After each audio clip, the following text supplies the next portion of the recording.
বাবা আদম আলাইহিস সালামকে এসো খাইলেন। খাইতে দেরি তার সমস্ত বডি থেকে জান্নাতি পোশাক কুদরতিভাবে আল্লাহ খুলে নিলেন। জোরে জোরে কন্না নাউজুবিল্লাহ। অনেক লম্বা ঘটনা, ছোট্ট করে মূল মগজটা বুঝাই দিচ্ছি আপনাদেরকে। কি করে নিলেন? বের করে দিলেন। আল্লাহ বলছেন কুল নাহবিতু মিনহা জামিআ, you get down all from here. জান্নাত থেকে বের করে দিলেন।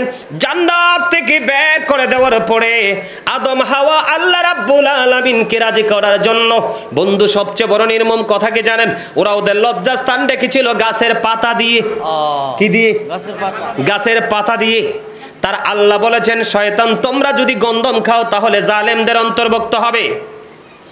আল্লাহ কিন্তু আমাদেরকে সচেতন, আদমকে সচেতন করেছিলেন শয়তান প্রকাশ্য শত্রু, তাকে শত্রু মনে করবা। কিন্তু শয়তান কৌশলে কি করলো? গন্ধম খাওয়াইয়া দিল। কি করলো? গন্ধম খাওয়াই দিল।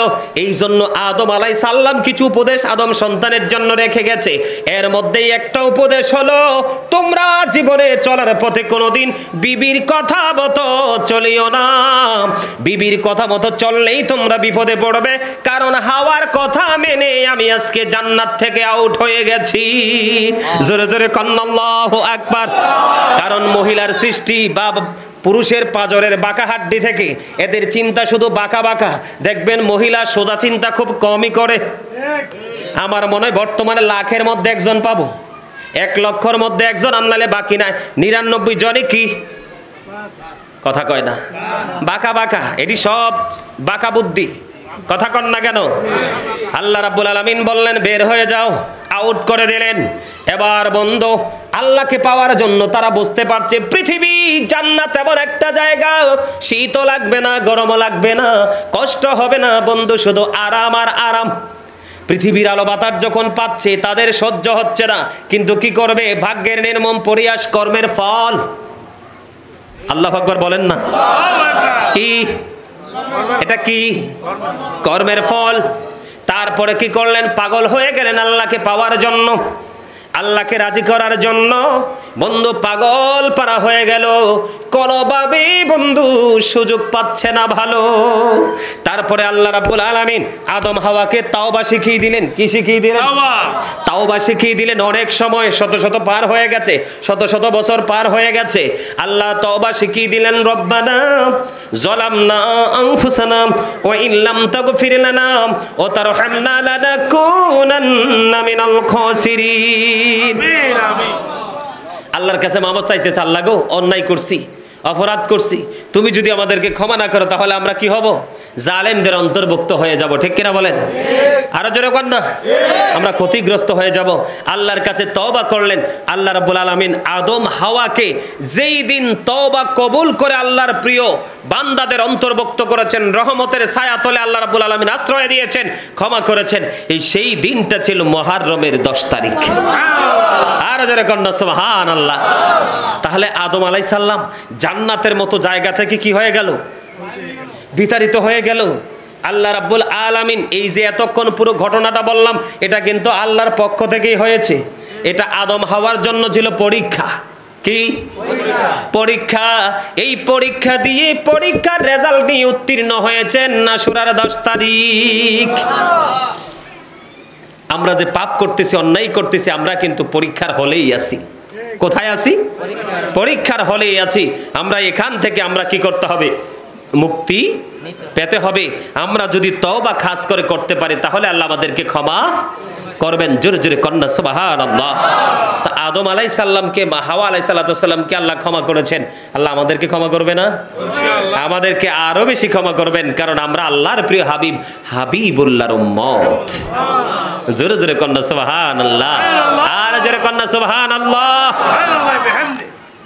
আলহামদুলিল্লাহ। সম্মানিত উপস্থিতি, হযরত সুলাইমান আলাইহিস সালাম আপনারা সবাই জানেন উনি এমন একজন নবী ছিলেন। কি ছিলেন? এগুলো শুনলে অনেকেই বলতে পারে যে হুজুরে কি ওয়াজ করতেছে। আরে এগুলাই তো ওয়াজ। এগুলো কি? আশুরার ফজিলত, মুহররমের ফজিলত নিয়ে আলোচনা করতে হলে এগুলাই করতে হবে। ঠিক কিনা বলেন? ভাল লাগে না?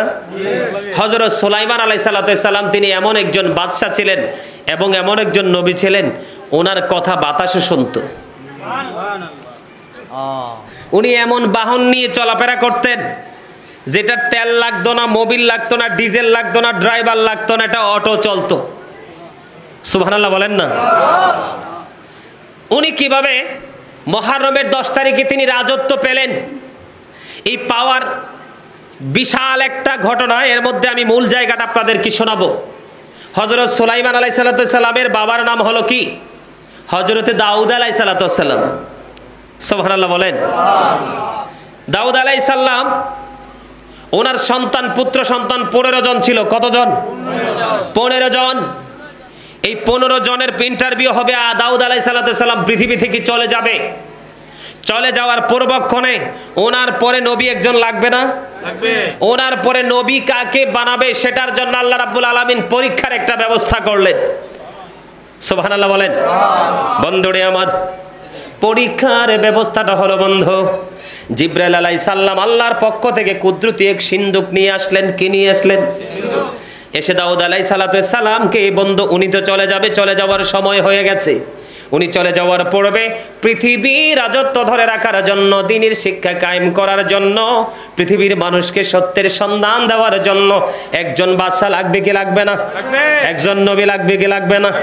এখন নবী চিহ্নিত করার জন্য আল্লাহ রাব্বুল আলামিন কুদরতি এক পরীক্ষার ব্যবস্থা করলো। পরীক্ষার ব্যবস্থাটাকে জানেন? আল্লাহর পক্ষ থেকে একটা সিন্দুক নিয়ে আসলেন হযরত দাউদ আলাইহিস সালামের কাছে। এক এক করে সবগুলো পুত্র সন্তানকে প্রশ্ন করলো, এই সিন্দুকের মধ্যে কি আছে? যদি কেউ বলতে পারে তাহলে সে নবী হবে। সুবহানাল্লাহ। তার হাতে বাদশাহী ক্ষমতা তুলে দিবেন আমার আল্লাহ। কিরে তোর ঘুমাইছে? চা খাইয়া আসো যাও। মাত্র বাজে 10:30। এদের ঘুমাইছে, এদের চা খাওয়া সবে মিল্লা আনালে সাড়াইলে দে মাথার উপরে দিয়া। ঠিক কিনা বলেন? আপনাদেরকে একটু হাসানোর জন্য বলছি কথাটা। কিসের জন্য? নাহলে তো আপনারা অসুস্থ হয়ে যাবেন। আর এমনিও এখনকার যুগের মানুষের মন এমনি অসুস্থ। এই যে আমার দাড়ি পাকা, আমার এই যে মুরব্বী আছে, এনে একজন আছে, এইখানে 2 জন আছে, এই যে কর্নারে এই মুরব্বীরা আছে, এরা এখনো পর্যন্ত সুস্থ।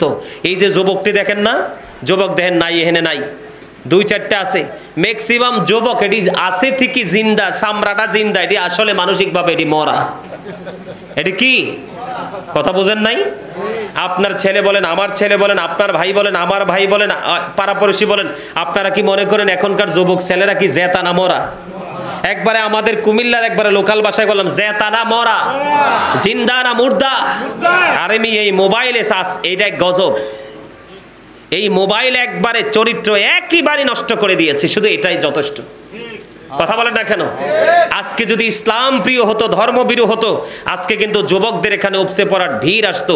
আজকে যদি আপনার কি জানি বলে আধুনিক গানের শিল্পী আসতো, আমাদের বক্তা